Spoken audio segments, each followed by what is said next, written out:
I've always loved my family's old lake cabin. It's tucked at the far end of a road lined with tall pine trees. The kind of place where the air feels clean, where you hear the water hitting the dock, and at dusk the loons calling across the lake. My grandparents built that cabin back in the 1960s, when this shoreline was still wilderness. No houses, no pavement, no rules. Just forest, water, and quiet. But things changed over the years. Developers moved in. A gated community called Maplewood Shores popped up right next to our property. You know the type. Perfect little houses with white fences, shiny tennis courts, and an HOA that acts like it runs the world.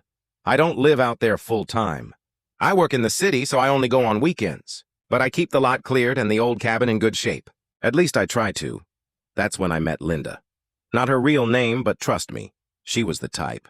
Perfect blonde bob, big sunglasses, always acting like she's the queen of everything. And guess what? She was the self-proclaimed queen of the Maplewood Shores HOA. The first time I crossed paths with her was one spring. I drove out to open the cabin for the season. When I walked down to the dock, I saw a piece of paper taped to the ladder. It was a cheerful little note. Hello, neighbor. HOA rules require all watercraft to be registered with the association. Please submit your boat info by next Friday to avoid fines. Linda, Maplewood Shores Committee Chair. I laughed a little. My property wasn't even part of Maplewood. Different zoning, different tax district, different everything. My land had been there long before their community was even built. So I wrote a polite reply and left it taped to the ladder. Thanks, but this property isn't under your HOA. Have a great season. I thought that was the end of it. I was wrong. I underestimated Linda. 2 weeks later, I drove back to the cabin for the weekend. I pulled into the lot and froze. Sitting right in the middle of my cleared space was a 30-foot RV, gleaming white, slide-outs sticking out, lawn chairs in a neat semicircle, even a fire pit dragged onto my gravel driveway. For a second, I thought I was in the wrong place. But no, this was my land. Then Linda stepped out of the RV. She had on a wide sun hat and waved like I was some long-lost friend. "Oh, good, you're here," she said in that chirpy voice. "I hope you don't mind. We needed overflow parking for the HOA's summer kickoff party. Your lot was sitting empty. So convenient." My jaw almost hit the ground. I said, "This is my property. You can't park here without permission." She gave this little shrug, the kind that says rules are for other people. "Well, technically, your parcel is within the old survey lines of Maplewood. We all assumed it was common space. It's just for the weekend." I pulled out my phone, opened the county parcel map, and showed her. The boundary line couldn't be clearer. My land was completely outside their HOA. She barely glanced at it. "Same difference," she said, already turning back to her RV. "We'll be gone by Sunday night. You won't even notice we were here." I took a deep breath and called the county sheriff's non-emergency line. The deputy who answered sounded sympathetic, but cautious. "Technically, that's trespassing," he said.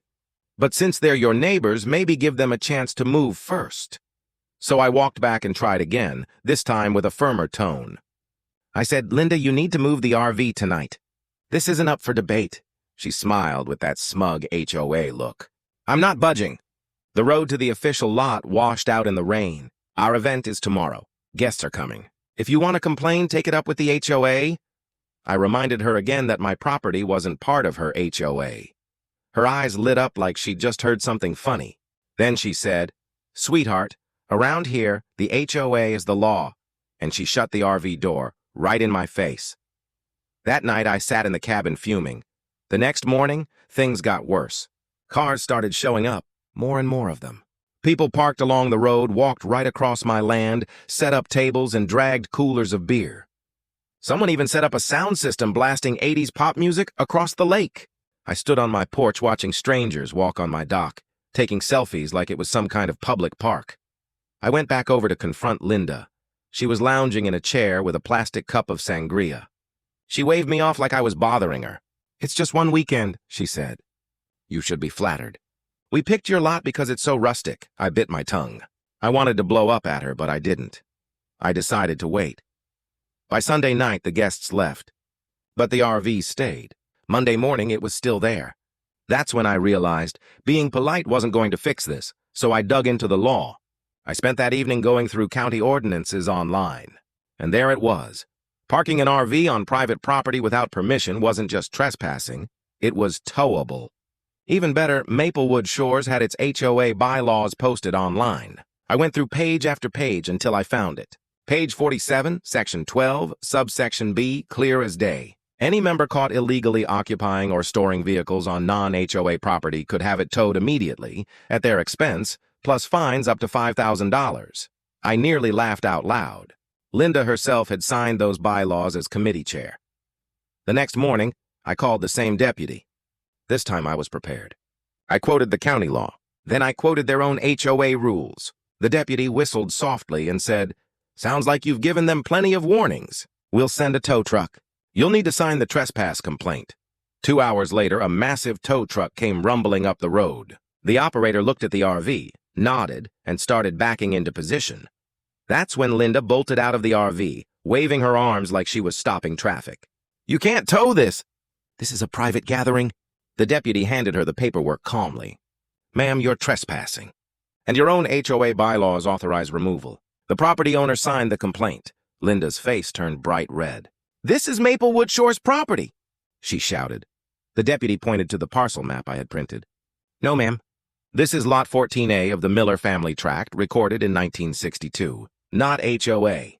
Her husband stormed out and tried to argue too, but the deputy crossed his arms and said, "Sir, step aside or I'll escort you back."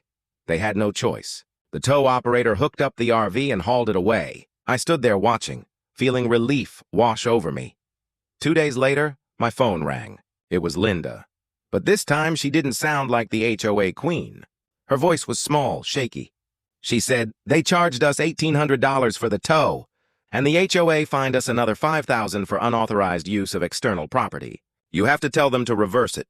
I let a long pause stretch out. I wanted her to feel it. Then I said, "Linda, I warned you, twice. You even told me the HOA was the law. Now those same rules are biting back." And I hung up. Word spread fast through Maplewood. Neighbors who used to fear Linda's letters now laughed about her behind her back. At the next election, Linda announced she was stepping down to spend more time with family. Everyone knew what that meant. She'd been pushed out. Now when I drive up to the lake, my lot is peaceful again. No RVs, no parties, no fake HOA notes. Just the sound of the water and the quiet call of the loons at dusk. In the cabin's guest book, I keep a copy of the towing receipt as a little reminder. A souvenir from the weekend, Linda learned that private property isn't a suggestion and karma never misses. So if you ever find yourself dealing with an HOA tyrant, remember my story. Sometimes the best revenge is letting the law and their own precious rulebook do the dirty work.